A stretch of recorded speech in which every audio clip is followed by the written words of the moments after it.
আওয়াজ করবেন না। আমি দেখতে পাচ্ছি অসংখ্য এলইডি স্ক্রিন। এলইডি স্ক্রিন যে একেবারে পেছনে তা নয়, এইখান থেকে শুরু, এখান থেকেই। আপনারা এলইডি স্ক্রিনের দিকে তাকান। ভলান্টিয়ার আপনাকে থামাবে, পুলিশ ভাইয়েরা নিয়ন্ত্রণ করবে, এমনটা না। আমরা সবাই আজকে দায়িত্বশীল। প্রিয় চাঁপাইনবাবগঞ্জ, আওয়াজ করে বলেন সবাই দায়িত্বশীল আজকে আমরা, ঠিক কিনা? মাশাআল্লাহ। আমি 10 থেকে 1 গুনবো। 10 থেকে 1 গুনার সাথে সাথে এই জায়গাটা একেবারে ঠান্ডা হয়ে যাবে, ডান দিকের মতো ইনশাআল্লাহ। এরপরে আমরা আলোচনা শুরু করব। না, কেউ কারো গায়ে হাত দেওয়া যাবে না, লাঠি তোলা যাবে না, পানি মারা যাবে না, কিছু করা যাবে না। আমার ভাইরা ঠান্ডা হয়ে যাচ্ছে। হ্যাঁ মাশাআল্লাহ, অনেক দায়িত্বশীল মাশাআল্লাহ। 10, 9, 8, 7,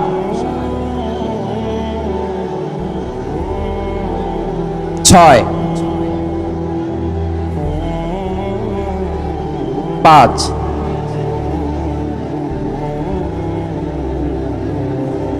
4,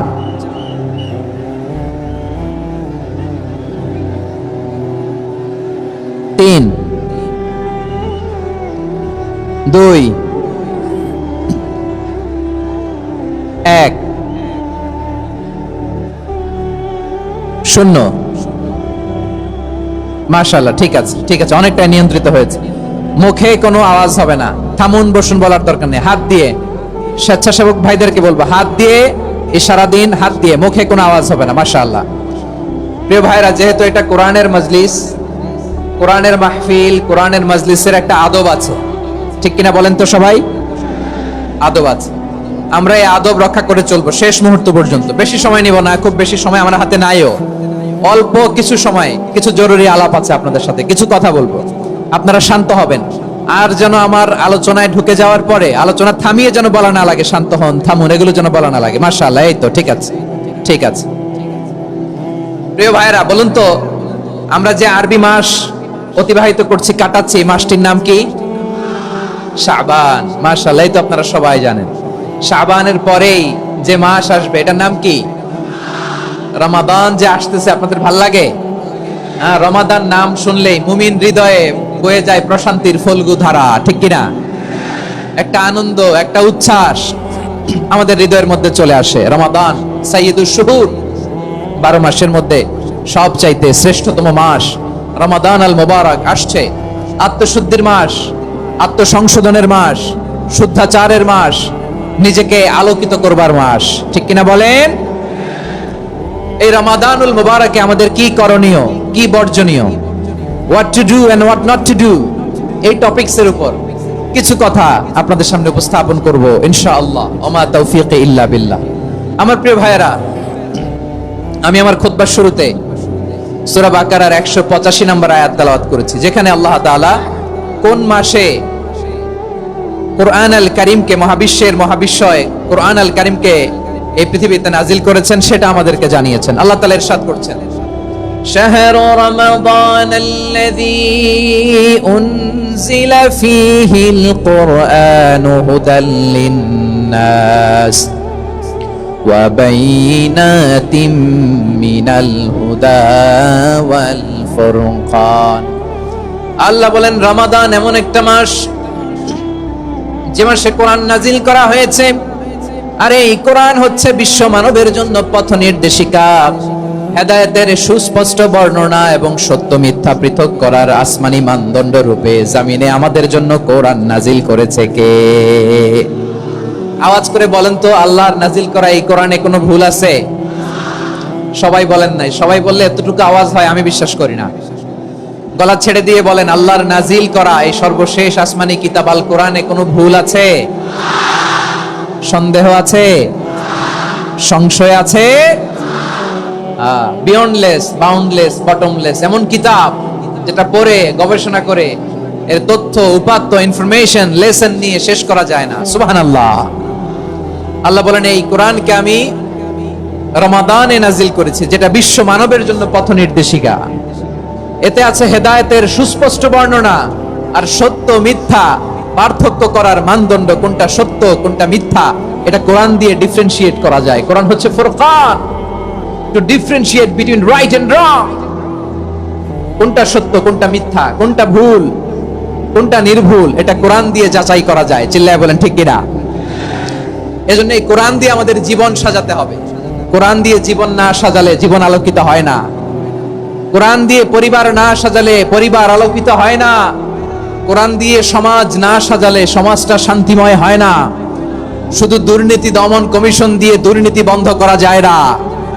কোরআনের আইন বাস্তবায়ন করা ছাড়া এই সমাজ থেকে দুর্নীতি বন্ধ করা যাবে না। চিল্লায় বলো ঠিক কিনা? আমার প্রিয় ভাইরা, এই কোরআন নাজিল হয়েছে রমাদান আল মুবারক, এই বরকতময় মাসে। তাই আমাদের উচিত এই মাসে আসন্ন যে রমাদান আল মুবারক, এই রমাদানে কোরআনের সাথে নিজেদের সম্পর্ককে বাড়ানো। আমার প্রিয় চাঁপাইনবাবগঞ্জের ভাইয়েরা, আমরা কি আসন্ন রমাদানে কোরআনের সাথে আমাদের অ্যাটাচমেন্ট সম্পর্ক বাড়াতে চাই? চান সবাই? আপনি কি জানেন কোরআন নিয়ে কোন ফেরেশতা পৃথিবীতে এসেছিল? জানেন ফেরেশতার নাম কি বলেন তো? জিবরিল আলাইহিস সালাম। একটু খেয়াল করে শুনেন, কান দুটো খরগোশের কানের মতো খাড়া করে আমার দিকে তাকান। সাইয়েদনা জিবরিল কোরআন নিয়ে এসেছেন, ফলে উনি হয়েছেন শ্রেষ্ঠ ফেরেশতা। বিশ্ব নবীর উপর কোরআন নাজিল হয়েছে, তাই তিনি হয়েছেন শ্রেষ্ঠ নবী। রমাদানে কোরআন নাজিল হয়েছে, তাই রমাদান হয়েছে শ্রেষ্ঠ মাস। কদরের রাতে কোরআন নাজিল হয়েছে, তাই কদর হয়েছে শ্রেষ্ঠ রাত। আমরাও যদি কোরআনের সাথে সম্পর্ক বাড়াই, আমাদের মর্যাদাও এরকম, আমাদেরকেও শ্রেষ্ঠ মানুষ বানায় দিবে কে? এজন্য কোরআনের সাথে সম্পর্ক বাড়াইতে রাজি আছেন তো? যারাই কোরআনের সাথে সম্পর্ক বাড়ায়, এদের মর্যাদা বাড়ায় দেয় কে? দেখবেন আমাদের হাফেজে কোরআন, তারা ইন্টারন্যাশনাল কোরআন কম্পিটিশনে যে গোটা বিশ্বকে পেছনে ফেলে প্রথম পুরস্কার নিয়ে আসে। এত ছোট ছোট বাচ্চা, ও সমাজ বোঝে না, রাজনীতি বোঝে না, টাকা পয়সা বোঝে না, কিচ্ছু বোঝে না, কিন্তু গোটা বিশ্বে ওকে সম্মানের চেয়ারে আসীন করেছে কে? এই কোরআনের সাথে লাগলে আল্লাহ তাআলা সম্মান বাড়িয়ে দেয়। আমার প্রিয় ভাইয়েরা, আসুন আমরা শুরুতেই, আলোচনার শুরুতেই শপথ নেই যে আসন্ন রমাদানে আমরা কোরআনের সাথে নিজেদের সম্পর্ককে মজবুত করব ইনশাআল্লাহ। সবাই বলুন ইনশাআল্লাহ। শাবান মাস আসলে, রজব মাস আসলে সাহাবারা কি করতেন আসুন আমরা দেখি কিভাবে তারা রমাদানকে ওয়েলকাম জানাতেন।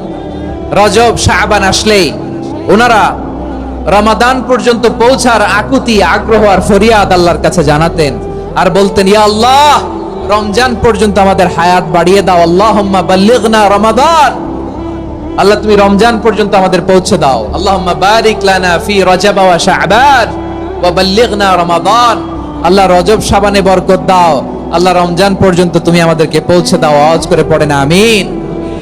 আমার প্রিয় চাঁপাইনবাবগঞ্জের ভাইরা, গত বছর অনেকের সাথে আমরা একসাথে রমাদান কাটিয়েছি, তাদের অনেকে দুনিয়াতে এখন বেঁচে নাই, এরকম আছে না নাই? এই যে আরো 7 দিন বাকি রমাদান আসতে, এই 7 দিন পর্যন্ত আমরা রমাদান পাবো, কোনো গ্যারান্টি আছে? আচ্ছা, এই বছর যদি খুশনসিব হয় আমাদের, আমরা যদি পাই, আগামী বছরে যে রমাদান আমরা পাবো, কোনো গ্যারান্টি আছে? তাহলে আসুন আমরা ভেবে নেই, হতে পারে this Ramadan could be the last and final Ramadan in our life. হতে পারে এই রমাদানই হতে পারে আমার জীবনের শেষ রমাদান। ঠিক কিনা বলেন? তাই আসুন আমরা আল্লাহর কাছে দোয়া করি, আল্লাহুম্মা বাল্লিগনা রমাদান, আল্লাহ তুমি রমাদান পর্যন্ত আমাদেরকে পৌঁছে দাও। আওয়াজ করে পড়েন আমিন। ইবনে রাজব আল হাম্বলি লাতাইফুল মাআরিফের মধ্যে লিখেছেন, সাহাবারা ওনারা রমাদান কেন্দ্রিক, আমাদের সালাফ সালফে সালেহিনরা রমাদান কেন্দ্রিক জীবন কাটাতেন। ওনারা রমজান আসার 6 মাস আগে আল্লাহর কাছে দোয়া করতেন, আল্লাহ রমজান পর্যন্ত পৌঁছে দাও। রমজান চলে যাওয়ার পরে বাকি 6 মাস আল্লাহর কাছে দোয়া করতেন, আল্লাহ এই রমাদানে যে ইবাদত করেছি, এই ইবাদতগুলো তুমি কবুল করে নাও। সুবহানাল্লাহ। তাহলে পুরো বছর রমাদান কেন্দ্রিক জীবন। রমজান আসার আগে 6 মাস দোয়া করতো, আল্লাহ আমরা যেন রমজান পাই। রমজান চলে যাওয়ার পরে বাকি 6 মাস বলতো, আল্লাহ রমজানে যে ইবাদত করেছি এগুলো তুমি কবুল করে নাও। সুবহানাল্লাহ। আবার এই শাবান মাসে আল্লাহর হাবিব সাল্লাল্লাহু আলাইহি ওয়াসাল্লাম সবচেয়ে বেশি রোজা রাখতেন। কানা ইয়াসুমু শাবানা কুল্লাহ, সবচেয়ে বেশি রোজা রাখতেন শাবান মাসে। ওয়া কানা ইয়াসুমু শাবানা ইল্লা কলিলা, শাবানের অল্প কয়েকদিন ছাড়া পুরো শাবানটাই বিশ্বনবী রোজা রাখতেন। সুবহানাল্লাহ পড়েন। এই শাবানে আপনারা রোজা রাখছেন তো? রাখছেন? আল্লাহ তুমি কবুল করো, আমরা সবাই পড়ি আমিন। মাইকের সাউন্ডটা একটু উইক মনে হচ্ছে, একটু স্ট্রং করতে হবে সামান্য। মাইক অপারেটর যিনি আছেন একটু স্ট্রং করবেন, আমার শাউট করে কথা বলা লাগতেছে, একটু স্ট্রং করবেন মেহেরবানি করে, মাইকের সাউন্ডটা একটু স্ট্রং করবেন। প্রিয় ভাইরা, এই শাবান শেষে আমাদের মধ্যে আগমন করবে রমাদান। এবং এই রমাদানুল মুবারক আল্লাহ তাআলা আমাদের জন্য সিয়াম ফরজ করেছেন। কি ফরজ করেছেন? তিনি সূরাতুল বাকারার 183 নম্বর আয়াতে ইরশাদ করছেন, রাব্বুল আলামিন বলেন, ইয়া আইয়ুহাল্লাযীনা আমানু কুতিবা আলাইকুমুস সিয়ামু কামা কুতিবা আলাল্লাযীনা মিন ক্বাবলিকুম লাআল্লাকুম তাত্তাকুন। আল্লাহ বলেন, ও বিশ্বাসীরা শোনো শোনো, তোমাদের জন্য সিয়ামকে ফরজ করা হয়েছে, ঠিক যেমন ভাবে তোমাদের পূর্ববর্তী উম্মতদের উপরও সিয়ামকে ফরজ করা হয়েছিল, লাআল্লাকুম তাত্তাকুন, যাতে করে তোমরা সবাই মুত্তাকি হতে পারো। সুবহানাল্লাহ বলেন, যাতে করে তোমরা আল্লাহ সচেতন হতে পারো। তাহলে সিয়ামকে, এই সামনে যে রমাদান আসতেছে আমার প্রিয় ভাইয়েরা, এই পুরো রমাদান ব্যাপী সিয়াম সাধন করা, সিয়াম পালন করাকে আমাদের জন্য ফরজ করে দিয়েছে কে? রমাদানের রোজা রাখার নফল নাকি?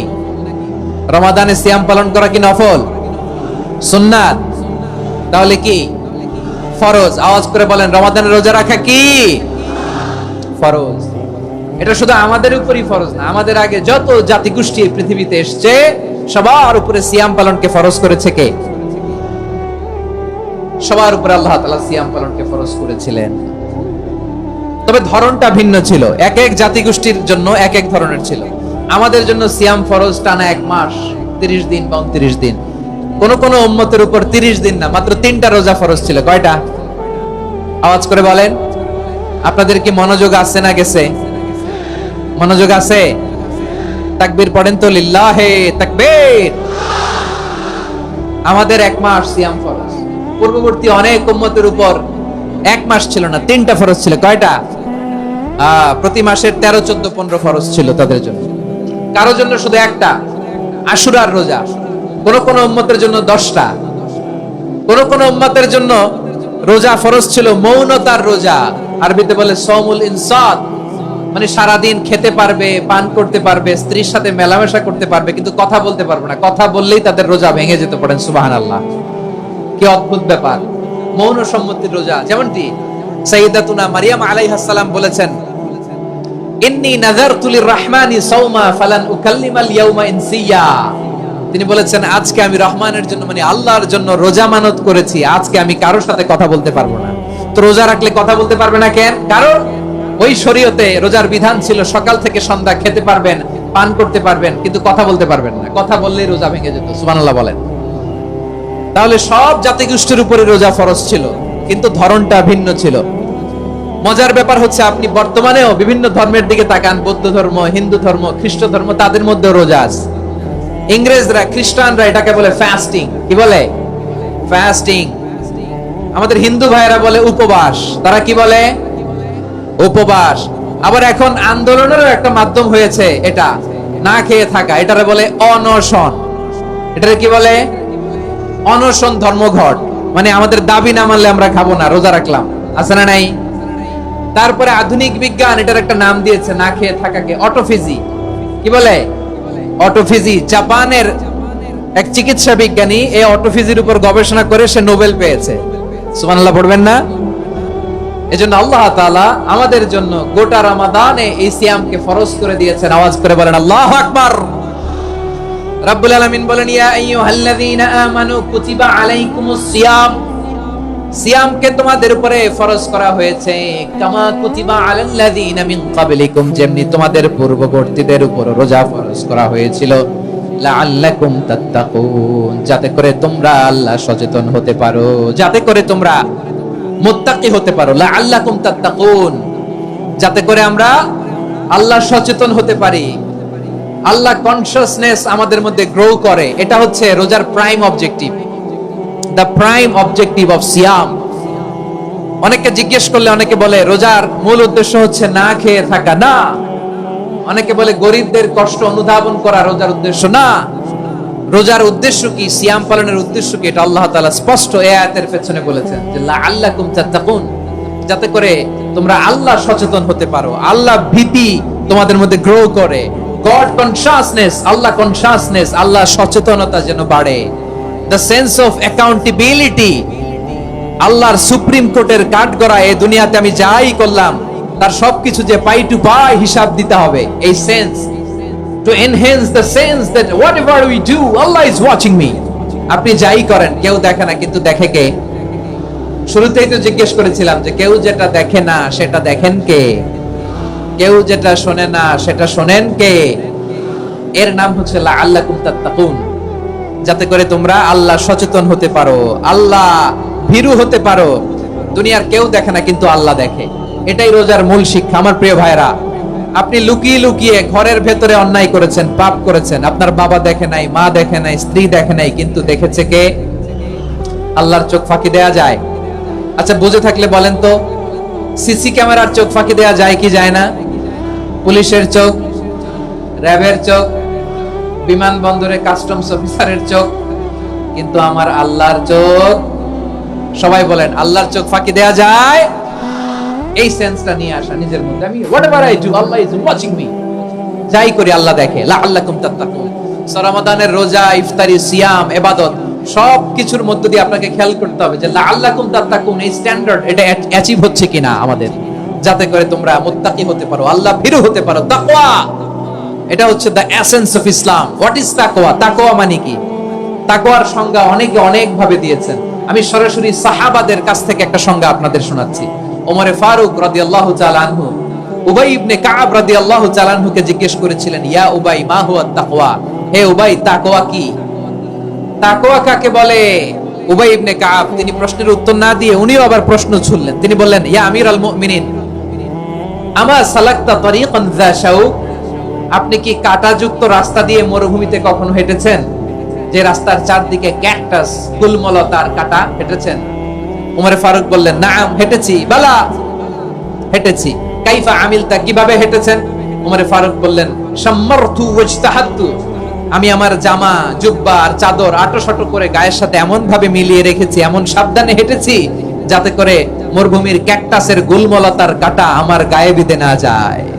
উবাই ইবনে কাব বললেন, ফাযালিকা হুয়া তাকওয়া। আরে তাহলে আপনি তো ঠিকই জানেন তাকওয়া মানে কি, এটাই তো তাকওয়া। ওই রাস্তা দিয়ে যেভাবে হেঁটেছেন, পুরো দুনিয়ার জিন্দেগিটা এইভাবে সাবধানে চলার নামই হচ্ছে তাকওয়া। চিল্লায় বলো ঠিক কিনা?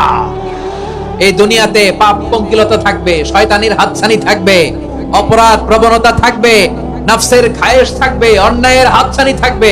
সব কিছুকে দলে মুচড়ে পেছনে ফেলে সাবধান হয়ে এই দুনিয়ার সিরাতুল মুস্তাকিমের পথে চলতে হবে। যে রাস্তা শুরু হয়েছে দুনিয়াতে, শেষ হয়ে গিয়েছে আল্লাহর জান্নাতের ভেতরে। চিল্লায় বলেন ঠিক কিনা? আমার প্রিয় চাপাই নবাবগঞ্জের ভাইরা, এটার নামই তাকওয়া।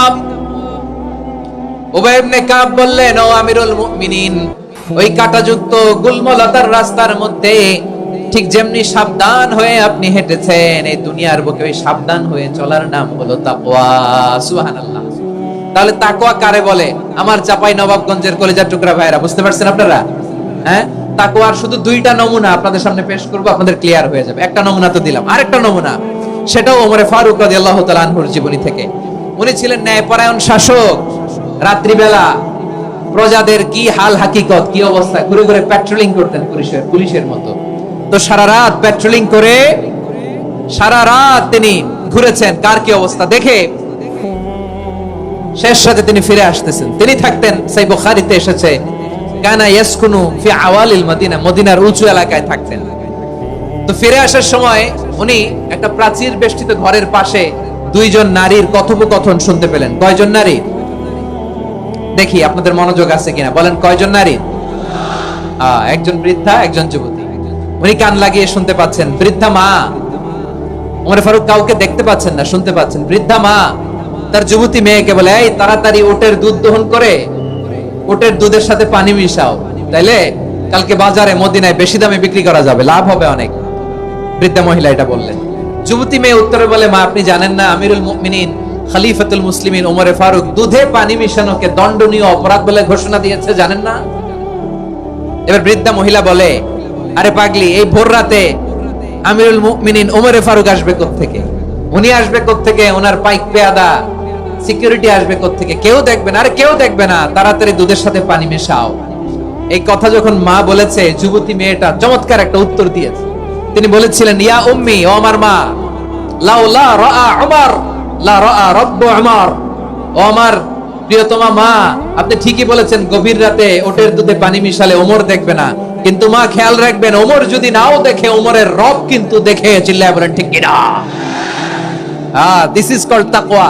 লাউলা রাআ উমারু লা রাআ রাব্বু উমর। ওমর দেখে না, কিন্তু ওমরের রব দেখে। চিল্লায় বলেন ঠিক কিনা? এজন্য রব্বুল আলামিন বলেন, লা তুদরিকুহুল আবসার ওয়া হুয়া ইউদরিকুল আবসার ওয়া হুয়াল লাতীফুল খাবীর।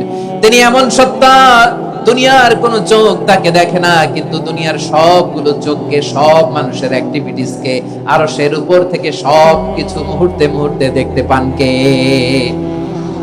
তাহলে তাকওয়া কারে বলে বুঝতে পারছেন? হ্যাঁ, দুনিয়াতে সাবধানে চলার নাম তাকওয়া। কেউ দেখে না, কিন্তু আল্লাহ দেখে। এই সেন্স, এই জবাবদিহিতার ভয়, দ্য সেন্স অফ অ্যাকাউন্টেবিলিটি, এই সেন্স নিজের মধ্যে গ্রো করার নাম হচ্ছে তাকওয়া। আর এই সিয়াম পালন করার প্রাইম অবজেক্টিভ অফ সিয়াম হচ্ছে লাআল্লাকুম তাত্তাকুন। আওয়াজ করে বলেন, লাআল্লাকুম তাত্তাকুন। আমার প্রিয় ভাইরা, এই আসন্ন রমাদান, এটা এমন এক বরকতের মাস, যে মাসে আমরা নিজেদের নাফসের উপর নিয়ন্ত্রণ প্রতিষ্ঠা করি। সারা বছর নাফস আমাদেরকে নিয়ন্ত্রণ করে, আর রমাদানে আমরা নাফসকে নিয়ন্ত্রণ করি। কথা বুঝতেছেন? সারা বছর নাফস আমাদেরকে নিয়ন্ত্রণ করে। এই যে এখন আমার খেতে মনে চাইলে যে খেজুর রাখ, আমি খেজুর খেতে পারবো, নাটস আছে, বাদাম খেতে পারি। খাইতে মন চাইলে পানি, আমার রুহুটা চায়, আমার নাফসটা খেতে চায়, আমি খেতে পারি, পান করতে পারি। বিবাহিতরা দিনের বেলায় স্ত্রীর সাথে মেলামেশা করতে চাইলে করতে পারে, কিন্তু রমাদানে দিনের বেলায় খেতে মনে চায়, কিন্তু আমরা খাই। আমার প্রবৃত্তি খেতে চায়, কিন্তু প্রবৃত্তির কথা আমরা শুনি, কথা কয় না। রমজানে খেতে মন চাইলে আমরা খাই, তৃষ্ণায় গলা ফেটে যায়, গলার ছাতি ফেটে যায়, কিন্তু এক ঢোক পানি কি আমরা গিলি? বিবাহিতরা দিনের বেলা স্ত্রীর সাথে কি মেলামেশায় যায়? না। তার মানে সারা বছর নফস আমাদেরকে নিয়ন্ত্রণ করে, আর রমাদানে নফসের উপর আমরা নিয়ন্ত্রণ প্রতিষ্ঠা করি। নফসের লাগাম আমরা রমাদানে টেনে ধরে। চিল্লায় বলেন ঠিক কিনা? এজন্য আমার প্রিয় ভাইয়েরা, নফসের উপর নিয়ন্ত্রণ নিতে চাইলে রমাদানের রোজার কোনো বিকল্প নাই। এটা এমন মাস, যে মাসের ফজিলতেরও কোনো শেষ নাই। এই মাসকে বলা হয় দ্য মান্থ অফ হোপ। এটা আশা জাগানিয়া মাস। রমজানের কথা শুনলে আশা জাগে না হৃদয়ে? হ্যাঁ, ইদা জা রমাদান ফুতিহাত আবওয়াবুস সামা ওয়া গুল্লিকাত আবওয়াবু জাহান্নাম ওয়া সুফিদাতিশ শায়াতিন। রমাদান আসলে আকাশের দরজাগুলো খুলে দেওয়া হয়, মানে জান্নাতের। জাহান্নামের দরজাগুলোকে লক করে দেওয়া হয়, শয়তানকে চেইন আপ করা হয়। ইবাদত করলে শুধু করতেই মনে চায়। চিল্লায় বলেন না সুবহানাল্লাহ। রমজানে ইবাদতে যেই মজা পাওয়া যায়, সারা বছর অন্য কোনো মাসে এই মজা আপনি পান? আমার চাঁপাইনবাবগঞ্জের ভাইরা আওয়াজ করে বলেন না, রমজানে ইবাদতে যেই মজা অন্য মাসে এটা পান? কারণ রমজানে ইবাদত করলে সওয়াবও বেশি, ইবাদতের একটা পরিবেশ থাকে, ঠিক কিনা বলেন? অন্য মাসে ইবাদত করলে এর সওয়াব পাওয়া যায় গাণিতিক হারে, রমজানে ইবাদত করলে সওয়াব বাড়তে থাকে জ্যামিতিক হারে। সুবহানাল্লাহ কইবেন না? অন্য মাসে সওয়াব বাড়ে গাণিতিক হারে, রমাদানে ইবাদত করলে সওয়াব বাড়ে কিভাবে জ্যামিতিক হারে বাড়ে দেখেন। রমাদানে একটা নফল করলে ফরজের সমান সওয়াব, একটা ফরজ করলে 70 থেকে 700 গুণ সওয়াব। রমজানে উমরা করলে হজের সমান সওয়াব। সুবহানাল্লাহ নাই? দ্য মান্থ অফ হোপ, আশা জাগানিয়া মাস। এই মাস আমাদেরকে হোপফুল করে, আশাবাদী করে। রমাদান যেমনি দ্য মান্থ অফ হোপ, আশা জাগানিয়া মাস, এট দ্য সেম টাইম এই রমাদান হচ্ছে মান্থ অফ ওয়ার্নিং, একটা ওয়ার্নিং এর মাস। নবী যেমনি আশা জাগাইছে, আবার ওয়ার্নিং দিয়েও গেছে, খবরদার। ওয়ার্নিংটা কেমন? আল্লাহর হাবিব সাল্লাল্লাহু আলাইহি ওয়াসাল্লাম মসজিদে নববীর ভেতরে, হঠাৎ তিনি মসজিদে নববীর মিম্বারে পা রেখে বললেন আমিন। দ্বিতীয় ধাপে পা রেখে বললেন আমিন, তৃতীয় ধাপে পা রেখে বললেন আমিন। সাহাবারা অবাক হয়ে বললেন, ইয়া রাসূলুল্লাহ, ইয়া হাবিবাল্লাহ, তিনবার শুধু আমিন আমিন পড়লেন, কেন পড়লেন আমরা কিছু জানি না, আমাদেরকে জানিয়ে দেন কেন আপনি তিনবার আমিন বললেন? রাহমাতাল লিল আলামিন আল্লাহর হাবিব বললেন, ও আমার প্রাণের সাহাবীরা, আমি যখন মসজিদে নববীর মিম্বারের প্রথম ধাপে পা রেখেছি, সাইয়েদনা জিবরিল এসে আমাকে বলেছে, ও নবী, আপনার নাম শুনে যে ব্যক্তি আপনার উপর দুরূদ পড়ে না তার ধ্বংস। আপনি বলেন আমিন। আমি বলেছি আমিন। দ্বিতীয় ধাপে পা রাখার পর সাইয়েদনা জিবরিল বললেন, ইয়া রাসূলুল্লাহ, মাতা পিতাকে বার্ধক্য অবস্থায় পেয়ে তাদের সেবা করে, তাদের সাথে সদাচরণ করে যে সন্তান জান্নাত কামাতে পারলো না, তার জন্য ধ্বংস। আপনি বলেন আমিন। আমি বলেছি আমিন। আবার মিম্বারের তৃতীয় ধাপে ঠিক যখনই আমি পা রাখলাম, সাইয়েদনা জিবরাইল বললেন, নবী, রমজান মাস পাওয়ার পরে এই মাসে ইবাদত করে যে ব্যক্তি নিজের গুনাহ মাফ করাতে পারলো না, তার জন্য ধ্বংস। আপনি আওয়াজ করে পড়েন আমিন। কত বড় ধমক, কত বড় ওয়ার্নিং দেখছেন, যে রমাদান পেয়েছে কিন্তু রমাদানের ইবাদত করার মধ্য দিয়ে সে নিজেকে জাহান্নাম থেকে মুক্ত বানাতে পারলো না, তার উপর আল্লাহ লানত, তার জন্য ধ্বংস। সাইয়েদনা জিবরাইল বলেছেন আমিন, স্বয়ং বিশ্বনবীও বলেছেন আমিন। আওয়াজ করে পড়েন নাউযু বিল্লাহ। তাহলে রমজান আসবে আর আমরা নিজেদেরকে জাহান্নামীদের লিস্ট থেকে নাম কাটিয়ে জান্নাতীদের লিস্টে উঠাতে পারবো না। এর চেয়ে বড় হতভাগা কি আর কেউ থাকতে পারে? আওয়াজ করে বলেন। তাহলে রমাদানের এই রহমত, বরকত, মাগফিরাত, ফজিলত আমাদের কামাই করার দরকার আছে না নাই? আর মাত্র 7 দিন বাকি। আর মাত্র কয় দিন? এগুলো নিয়ে আমাদের কোনো আগ্রহ নাই। তোমাকেই খুঁজছে বাংলাদেশ, ক্লোজ আপ ওয়ান, আর মাত্র 7 দিন বাকি। টেলিভিশনে বিজ্ঞাপন আছে না নাই? রেফেল ড্র হবে লটারির, আর মাত্র 5 দিন, আছে না নাই? কিন্তু এমন এক বরকতময় মাস আসতেছে, আর মাত্র 7 দিন বাকি। আমাদের কোনো সেন্সই নাই, আমাদের মধ্যে কোনো অনুভূতি কাজ করে না। হায় রে দুর্ভাগা মুসলমান। আমার প্রিয় ভাইরা, আপনি পৃথিবীতে যত ইবাদত করেন সব ইবাদতের সওয়াব নির্ধারিত। এটা পাবেন বা ওইটা পাবেন, এই সওয়াব জান্নাতে, এই বাড়ি ওই বাড়ি। শুধু সিয়ামের সওয়াবটা অনির্ধারিত। কুল্লু আমালি ইবনে আদম ইউদাআফ আল হাসানাতু আশরু আমসালিহা ইলা 700 দি'ফিন ইল্লা সাওম। সব নেক আমলের সওয়াব বাড়তে বাড়তে 700 গুণ, কিন্তু রোজা ছাড়া। রোজার সওয়াব কি হবে? বান্দা খালি রোজা রাখে, ফেরেশতারা কিছু লিখতে পারে না আমলনামায়, কারণ আল্লাহ বলে এটা কিছু লিখিস না, কারণ as-সাওমু লি, এই রোজা রাখছে আমার জন্য, ওয়া আনা আজজি বিহি, এই রোজার সওয়াব, প্রতিদান, অ্যাওয়ার্ড, এটা কিয়ামতের দিন আমি আল্লাহ নিজ হাতে দেব, নিজ হাতে দেব। আরেক বর্ণনায় এসেছে ওয়া আনা উজজাবি, আমি আল্লাহ নিজেই হয়ে যাব রোজার প্রতিদান। সুবহানাল্লাহ পড়েন। আবার আল্লাহর হাবিব বলেন, ইন্না ফিল জান্নাতি সামানিয়াতু আবওয়াব, জান্নাতের দরজা মোট 8টা। ফিহা বাবুন ইউসাম্মা আর-রায়্যান, 8টা দরজার মধ্যে স্পেশাল একটা দরজা আছে, ওই দরজাটার নাম হলো আর-রায়্যান। রায়্যান দরজা, লা ইয়াদখুলুহু ইল্লা সাইমুন, রোজাদাররা ছাড়া কেউ ওই রায়্যান দরজা দিয়ে জান্নাতে ঢুকতে পারবে না। শুধু রোজাদারদের জন্য ওই দরজাটা খোলা থাকবে। দরজাটার নাম আর-রায়্যান। এই লাখো জনতা আওয়াজ করলে এই আওয়াজ হয়। বলেন, রোজাদারদের জন্য জান্নাতে স্পেশাল যে লাল গালিচার সংবর্ধনা এন্ড স্পেশাল এন্ট্রি, ওই দরজাটার নাম কি? আর রায়্যান শব্দটা কেমন লাগে? ভালো লাগে। অনাগত সন্তান যদি কারো আসে, ছেলে সন্তান, নাম রেখে দিয়েন আর রায়্যান। পারবেন? আসসালামু আলাইকুম রহমতুল্লাহি ওয়া বারাকাতুহু। নিয়মিত ইসলামী ভিডিও পেতে হেদায়েতের বার্তা চ্যানেলটি সাবস্ক্রাইব করুন, পাশে থাকা বেল আইকনটি অন করুন। আল্লাহর দ্বীন প্রচারের স্বার্থে ভিডিওটি শেয়ার করুন।